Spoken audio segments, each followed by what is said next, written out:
Hey there, this is Pam Perry. So, we're going to talk about one of the people in the August issue of Speakers Magazine. We're going to talk to Marsha Evans, MarshaListens.com. So, we're going to bring her up right after this, and we're kind of getting into a little bit about her holistic healing therapy that she has for mental health. Very interesting. We're even talking a little bit about sound therapies and sound bowls, which she knows that I love. So, we'll talk with Marsha right after this.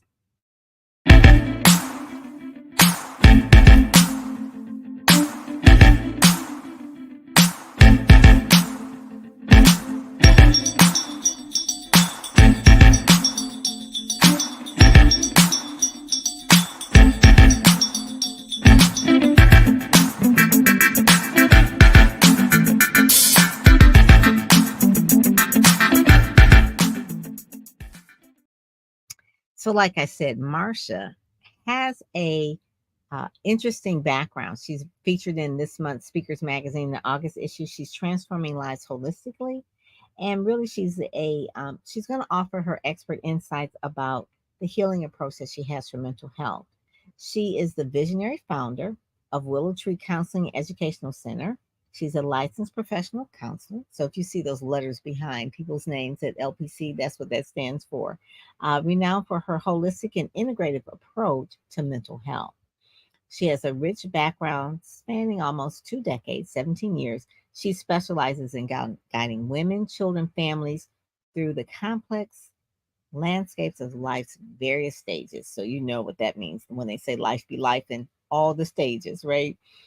She really goes beyond traditional counseling. She really combines a lot of strategies that are play therapy, trauma informed care with yoga, mindfulness, energetic body dialogue, Reiki, and to provide a comprehensive and healing environment for her clients. So this has taken her years to really perfect. And that's one of the things I want you to hear from her directly. This unique blend, because not a lot of counselors do this, especially not a lot of LPCs are doing this, are the modalities to ensure that all aspects of well-being are addressed, making her a trusted ally towards mental health and emotional health. Uh, you can go on and read the rest of it in Speakers Magazine, which is what I'm reading from, but I want to give you a little bit of background about who Marsha is. And I'll bring her up right now. There you are. Hey there, Marsha. How are you? Fine. How are you? Thanks for having Good. me. Good. So I wanted to let them know too that Yolanda, who's on the cover, you met her at her event, and we met in person in the Yes. fabulous Indianapolis a couple of Yes, weekends yes, ago yes. at her event, Brand Fluence. So before we start into your background, tell us about what your experience was at Brand Fluence in Indianapolis, because you're hailing from the DMV area. Yes, yes, Yeah, yes, yes. yeah. So it So was tell. wonderful. It was wonderful just being able to communicate, engage with other women that are in this space of just pouring into themselves and pouring into relationships with women that look like ourselves. And it just was a very um, empowering just time, and it felt like a family. It felt like I knew those people, and I walked away with a lot of connections and information to help me with my business. So Yeah, really and you enjoyed had a photo shoot. Yes, I did. I had a photo shoot, and it was amazing that I got to meet you in person. I really connected, and I'm glad I came out there. Yeah, that was good. One of the things when we first got off the plane that I saw was Madam CJ Walker, and I was like, then I became all enthralled in that. Right, it was like it's a trek. I gotta see where her information is. Right, So me and Marsha, we got into an Uber, and we were looking for we were looking for, not looking for her, obviously she's gone, but we were looking for traces of her. So we saw like a mural that they had there, and they had like a theater named after her. Anybody knows Madam CJ Walker, one of the first Black women millionaires. Indianapolis is where she was hailing from, and they did a lot of historical sites and things like that for her. So me and Marsha, we were just kind of like on that trek, trying to find yes, those things. yes, So, so one of the things that I asked you to do, and you didn't get to actually do it, but you actually took pictures with it, was the sound bowl.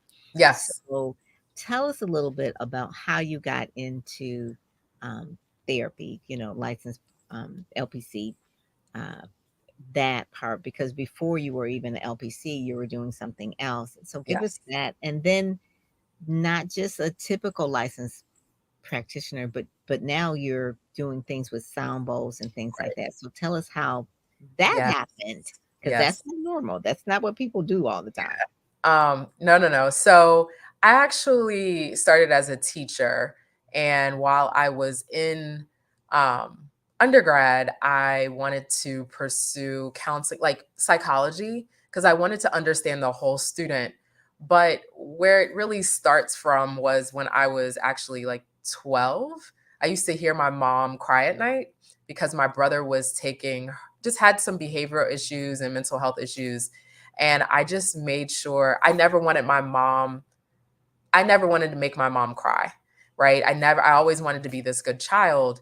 And so I just remember myself just navigating that place as a younger sibling to my brother, and just my dad and my mom, and just never wanting her to feel the way she felt. And so I started pursuing, when I was in undergrad, I started my junior year, I was like, what if I went to grad school? And so I applied to like educational psychology programs, counseling programs, and I got into NYU for counseling psychology.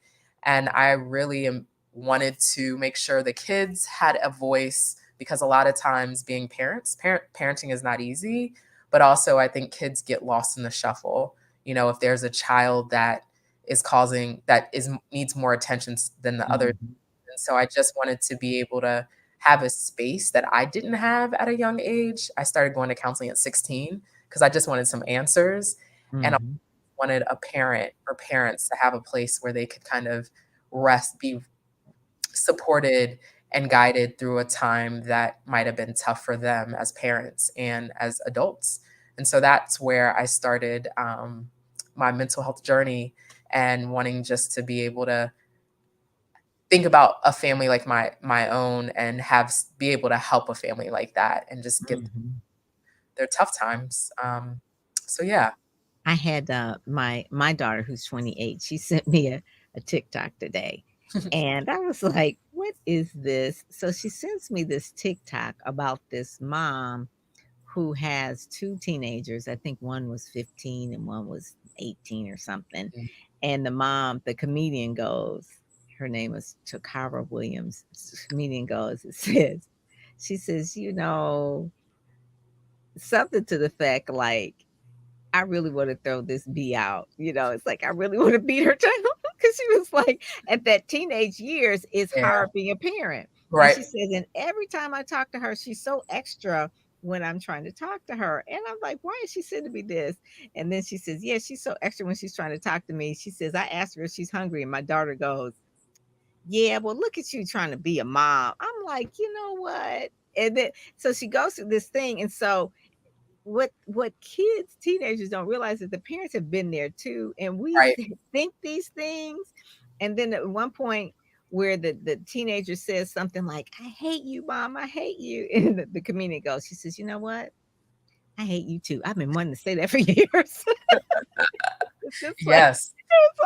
it's like, you know what? You're not the only one. We can go off on Right. the rails as well. Okay, we go off on the Exactly. rails as well, but we don't. We try not to as Right. parents. But I was like, you know what? This is how my child communicates with me. She sends me TikToks. I was like, what is the real message in this? Yeah. Yes, yes, yes. But it's being able to have a space as parents to sometimes, especially moms, I'm not saying nothing about dads, but to be like, hey, I don't want to be a mom right now. Like sometimes being a mom isn't the It's thing. And I exhausting. think society doesn't allow you to say, hey, I'm tired. I want to take this hat off of being a mom. And so I Mhm. really allow the space for, my parents, my moms to be like, I'm tired. I'm, Yes, you know, that is and good. so yeah. So talk about the combining what you do holistically with the Reiki. Am I saying it right? Am I saying it? Reiki. Yeah, Reiki. Reiki, Yeah. Reiki, yoga, and the sound bowls. And I Yes. told you how I love the sound bowls. It's so relaxing that I had that therapy before, and I was so relaxed that I went to sleep, and they were like trying to nudge me, like, "Okay, get up, get Yeah. up." But talk Yeah. about the therapy of that and how that's for psychological, mental, and emotional healing, Yeah. So, and the energy part. yes. Yeah. Mhm. So talk therapy is great. But you're in your head. So our body keeps the score. So our body really interacts with energy, situations. If you hear somebody scream, yell, so our body is a sponge. And so talk therapy is great to a certain point. But when you do yoga, when you do Reiki, which is energy work, you do sound healing, you what those modalities do is really unlock your body, unlock those stories in your body and allow them to come to light, and then you can let them go. So it gives Mm. you another venue and another road to heal. So you don't always have to go on somebody's couch or somebody's chair to talk about something that was traumatic. You can actually do movement to actually release your story from your body if you set that intention, and you don't have to actually give words to it. You could just let it go. Ah. So when I do sound, the sounds have frequencies, or they can be Mm. connected to your chakras. There's 7 chakras. So the root chakra is a C, and playing the root chakra, what the root chakra is connected to is family, identity. It's to the earth, right? It's the first chakra. And so if somebody had some connection issues to family, or had issues with their mother, or, certain things, we could use that sound bowl, the crystal sound bowl, and work on your root chakra. And that could come into alignment, and a story that might have been causing you trauma or pain or discomfort, it can actually release those things in your body. Uh, Mm, and that is so, good. I never yeah, knew that. I knew that it was relaxing, but I yeah, didn't know why that it was connected to chakras, and I know that the one chakra I know is like the heart, the like heart. that. Yep. Yeah, that's Yeah, the one and that. so even a drum, you can use a drum. So if somebody has a mother wound and just have really difficult times with their mother, you can use the drum and you can heal your a mother wound. And Mm, so there's like certain tempos, like you can have a shamanic tempo that really taps into, because the drum serves as a feminine, like the female and like Mother Earth. So it can mm. tap into those things in your body, and it just puts your body to in realignment, almost like being birthed into the world. But yeah, That so is amazing. So, how and where did you learn all this? So, teachers love to learn. So that's yeah, one thing. When you said you were the teacher first, so you were the teacher yes, first because you love to learn. So you love yes, school. So you're learning all this besides having the graduate degree from New right, York wide. So you're learning all of this of how it works together. hmm, 'Cause yoga, people can do. I have a friend, Karen Taylor Bass, who does yoga, and she always says, the mat. I love the mat. She says that's so releasing, and that's just one of her things. But to do the other part as well, to learn how it works with dealing with trauma right, and dealing with women. And I saw some. I thought about you too yesterday, Marsha, where it was a woman who was in business, and hmm, she couldn't charge anything more than $99, no matter what it was. And she had been on different shows like with Steve Harvey and major Ellen show, and this, I mean, right, had a big brand, but she was selling her program for $99 for a month. She had an event, she was charging $75. Her coach, because it was one of those videos, the coach was like, "What?" And she just couldn't bring herself to charge more because I was thinking about what you teach. Wasn't She didn't value yeah, herself. There was some kind of money story that right, she was telling herself that needed to be worked out. It right, wasn't that she was a bad business person, and what she right, did in her business, people were loving. They were buying it left and right because they saw the value in it. right, She didn't. yeah, And yeah, I'm like, "Oh my God." So all of these things, she could have talked it out, but then there's other things that it's like a teaching model, like what right, modality do people really need to go through? exactly. Yeah. Yeah, and that's where, for me to learn those things, I actually put myself through those things, or Mhm. I might The way I got into sound was through yoga. Mm-hmm. There used to be the gong, and so Yeah. we would do gongs or whatever. Um, the way I got into Reiki, I was getting my healing. I started my healing journey, like really started my healing journey in 2012. My person was a LPC, but she had like studied shamanism, Reiki, and all that. And so she became my mentor. And so Okay. I got trained in Reiki 1 and 2 with her. And then she trained me in shamanism and energetic body dialogue. Um, and so I just allow my soul to really guide me to my own healing, but also be able to get some resources and modalities in my toolbox to help other clients, because Mhm. one size doesn't fit all. And that create allows me to create an action plan for my clients of based off, where they are. Somebody who goes to church and really believes in God and it's nothing wrong. The way I break down Reiki to them is if they go to a Baptist church or a Southern Baptist, it's like, so has a pastor ever laid hands on you, right? Mhm. And so if the pastor's laid hands on you, we all have energy, healing energy in our hands. It's Reiki's the same thing. And so whenever they hear that, it's like, oh, okay, but we're just been trained and taught to think that it's just the pastor. But I know somebody's great aunt was like, you baby, you got a headache? Here, let me get some oil and put it on your head. It's Mhm. the same Mhm. thing. It's the same type of energy when somebody gives you a hug or when Yeah. somebody just tells you to like put your head on my shoulder. And when I can sit here and translate those things for them, they open up and they realize, hey, I don't just have to talk about these things.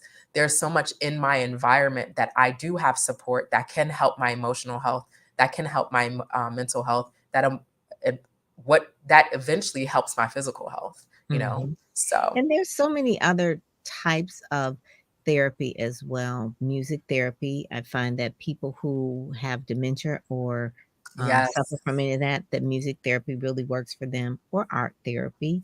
I yes, have a little cousin who was a great artist, but she teaches art therapy. And I was like, what is that? And and she kind of explained it to me. And I was like, oh, okay. It's not being an art teacher, but she's therapeutic with the yes. art. Yeah. That was And something I didn't know. yeah. And movement therapy is dynamic. I've taken a couple classes in movement therapy, even just contrasting and like opening your body and how you communicate to the world.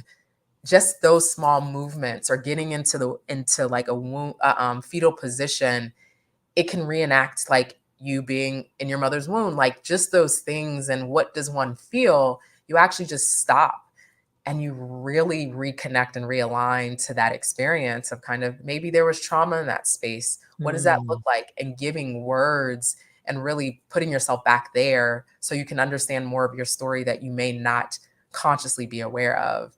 And so those it I highly highly recommend those different modalities because talk therapy, I just look at it as a, like level. aside. Yeah, I feel like people think, "Oh, I just gotta talk," but I think those other modalities really Mm, allow you to move through your process so much easier and smoother and not from a victim per se, but understanding, hey, this is my quilt and these are the patches of my quilt. So something might have happened to me, but it's a patch.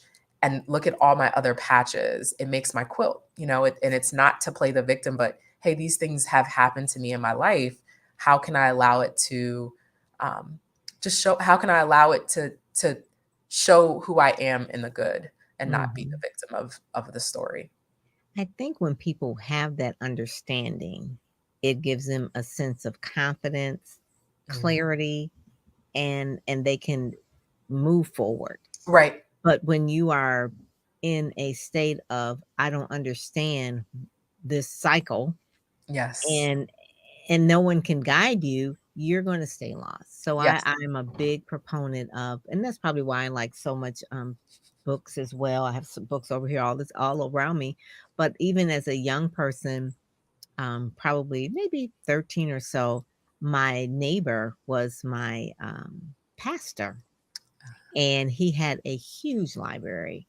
Yeah, he was studying his PhD at the time, and one of the things he was learning was like psychology. So he had all these psychology books and everything. And so I'm like 12, 13 years old, and I'm going through his library, Reverend Jordan's library, and I'm seeing these books. And I picked up this one book called I'm Okay, You're Okay.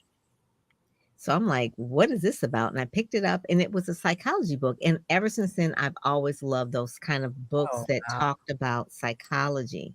And I remember a long time ago, they were, during that period of time, TM, Transcendental Meditation. This Yes. was like in the 70s, and I was reading about that, he had all the books, right? Right. And he was a pastor. He read the Bible, but then he also he had to have that other piece of Yeah. understanding people, because Right. he's a pastor of people. So he can't just the Bible, you got to understand people. So Yeah. the psychology of it, and that's the thing. But when you talk about movement, if I'm ever super, super stressed, I have to move. So I will blast something really loud and dance like I'm crazy. It could be Prince, it could be Mary J, whatever it is. I'm going just like I've got to, it could be Flashlight, Right. always a go-to for me, like, I'm from that era.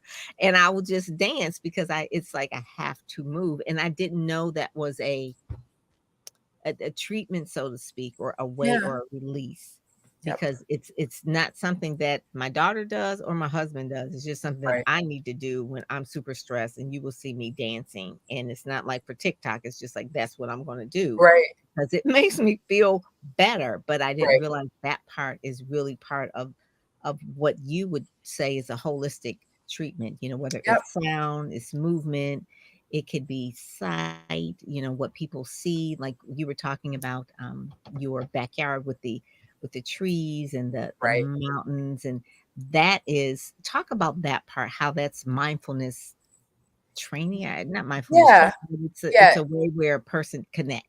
Yes, so it's mindfulness. It's like you basically plug back up to the universe's electrical system, right? So you unplug from the man-made stuff and you just plug back in. So, in the morning I will hear the roosters. I think last night I heard cows. I heard cows moo, right? And so, if you just sit and listen to the universe's song, then your body actually will ditch the man-made sounds and really just plug back up into nature. And that mindfulness, even if you can say, okay, I'm hearing this, I'm smelling this, I'm tasting this, I'm seeing this, and I'm touching this, you're then coming back into yourself, into your body. Mhm, So sometimes I know people are like, I don't have enough time, but even if you can go outside, so I've been going outside and just putting my feet in the ground because I need to get grounded. mhm, mhm, I need to get a little bit more grounded because I've asked God, the universe, because I know I'm transforming and there's things that I've asked to purge a little bit so I can be more diligent on my path. And so what I've done in that is I've gone outside and I've stayed but barefoot on the grass and just be there, or just sit mhm. outside and allow the wind to just Yeah. allow to dance with me. Um, Mhm, yeah, and so it we don't, you know, I will drive. It might be hot outside. I'll drive with the windows down, and I might have air conditioning on, but I need me that too, natural air, me too.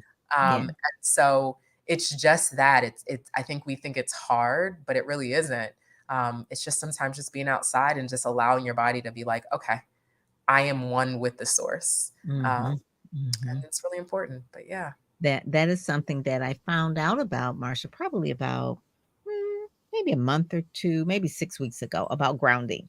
And I Mm, and I watched the video and I was all into it, and I was like, "Oh, I gotta go outside and get on the grass and walk." And my husband did it, and he was like, "Oh, this is really it really does make a difference." right. The caveat for that, and I told you, was that we have a dog. So I'm like, I don't know where he's been. Right. Yes.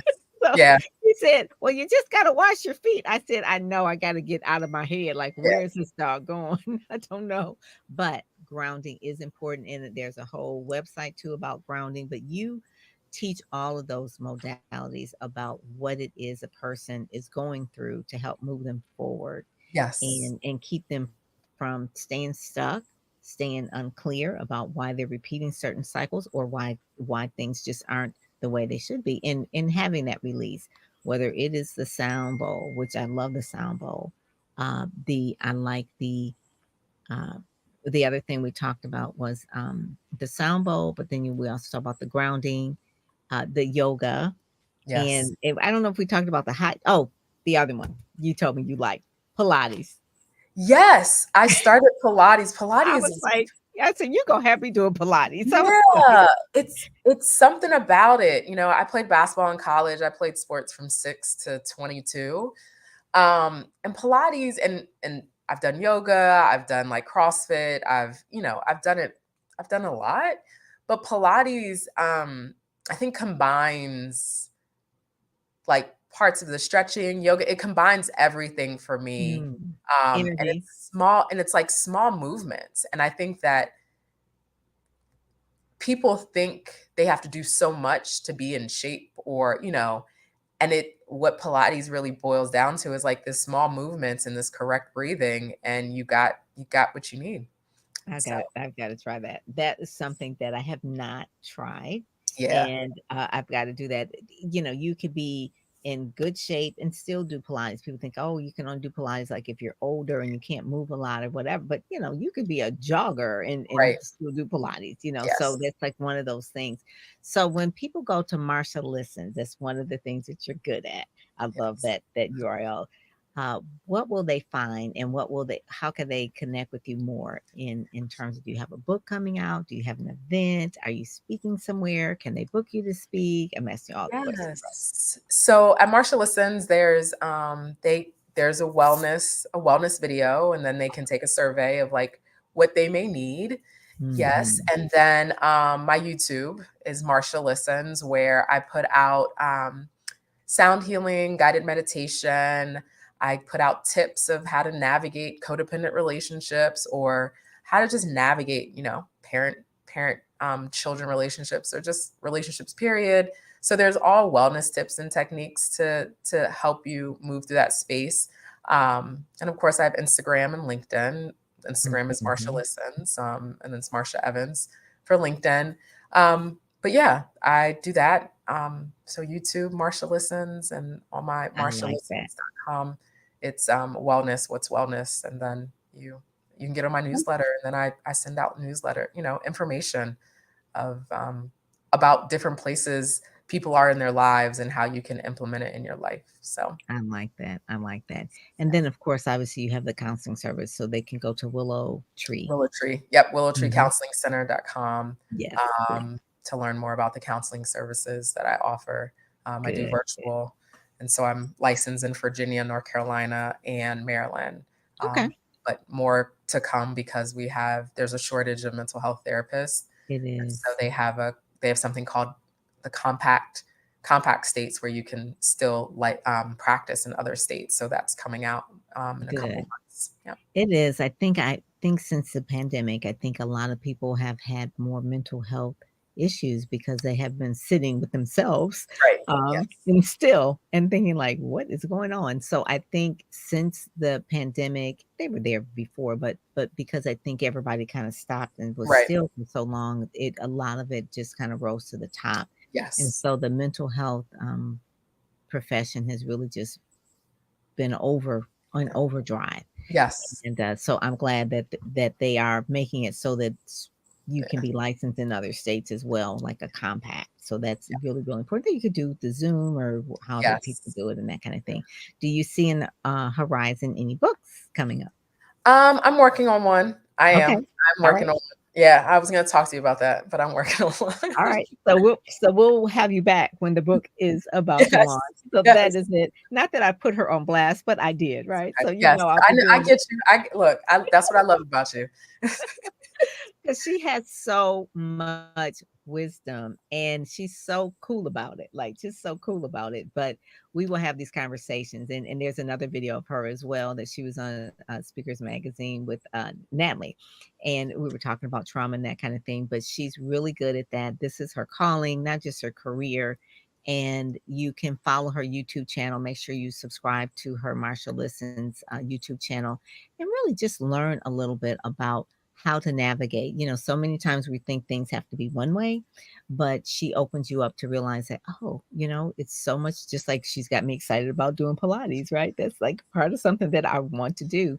And even too, one of my best friends does yoga. I don't do yoga, but she's so excited about it, it has me curious about it. And Mhm. so, just like I didn't do sound bowl therapy, my best friend was like, "You got to try it." So, just don't be closed, be open. You were talking about energy healing and that sort of thing. It may be the thing, that one thing that you find from her YouTube channel that can unlock so many things, or go to her website and it can unlock so many things. It's like I never knew. So thank you so much for joining us today, Marsha. This has been good. This has been good. Yes. You're always good. You're always good. Oh, So I appreciate it. I appreciate you, and I can't wait to have that book come out. I got you. I got you. Okay. All right. Take care. All right. All Bye right. bye. Bye. So that is marshalistens.com. Make sure that you go there and get all of her information there and connect with her across all platforms. So with that, I'm Pam Perry, and I'm out. Take care.